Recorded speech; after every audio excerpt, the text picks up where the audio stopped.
So magandang araw kabola. Sa video na ito pag-uusapan po natin kabola. Madaming hinebra dito kabola. Pag-usapan natin success ni Justin Brownlee kabola, and then some discussions dito sa comments po ng mga fans kabola. And then we will suggest a Converge TNT trade. So hindi pa nakasubscribe, pakipindot naman po yung subscription po kabola. So first, congratulations kay Justin Brownlee. So again, nanalo na naman po siya ng championship kabola. This time kabola sa Indonesia naman kabola. So iba talaga, no? Iba din talaga si Justin Brownlee. He really knows how to win kabola. I think that is basically his biggest or most positive trait, no? Alam niya kung paano manalo po ng championship.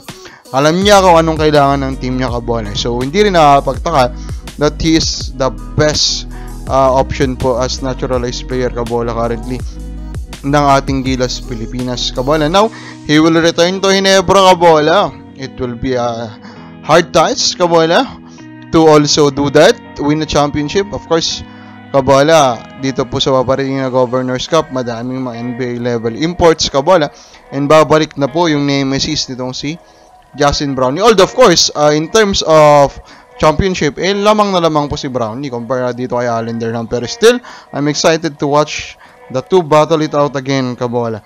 Now, dito naman sa kampo ng Converge, ayan, no, pinabalik or kanila pong pinapirma na ng kontrata kabola bilang assistant coach. Itong din si Coach Charles Chu. Currently, coach pa rin si Coach Charles kabola ng College of St. Benilde. At hindi naman nakakagulat kabola na papirmahin nga po siya ng Converge. Kasi alam naman natin yung connection po nitong si Strong Group na ang main coach nila ay si Coach Charles Chu at ito nga pong Converge kabola. Now, who is the real coach kabola of Converge, diba? Meron ng tatlong option. Ang nakapangalan, si Coach Atienza kabola. Nandyan din ang kanilang active consultant kabola. Ito nga pong si Raiko Toroman. And of course, nandito na si Charles Chu. Sino ang totoong coach? Pero wait lang, diba? We just saw in our last tournament na pwede naman talaga na 50-50 yan kabola, diba? And I think the plan now is the overall strategy or overall po na gagawa nung kanila pong hulma as a team and as a system will be Coach Raiko. Pero the Coach Atienza and Coach Chu malamang sila po yung mag-i-implement. I think that will be their system. And tingnan natin kung mag-work kabola. At the end of the day, this still speaks a lot about the seriousness of Converge kabola in succeeding kabola as early as this next tournament. Now, comment muna tayo ng fans before tayo pumunta po dito sa atin pong Converge TNT trade suggestion. Kaya ngayon NSD nasanay sa daya, sabi nitong si user VU6. Nagdadaya bang Ginebra? To be honest, I cannot really go that part kabola as a conclusion. Kasi at the end of the day, first we need to know, di ba? Yung kumbaga ano talaga nakasulat ng mga rules and etc. And up to this point, to be honest, hindi ko pa nakakita po yung kompletong rulebook po ng PBA, di ba? Without that complete rulebook, pwede mahirap din namang sabihin na nandadaya sila kabola, di ba? Pero of course, we understand kung saan nanggaling po mga fans.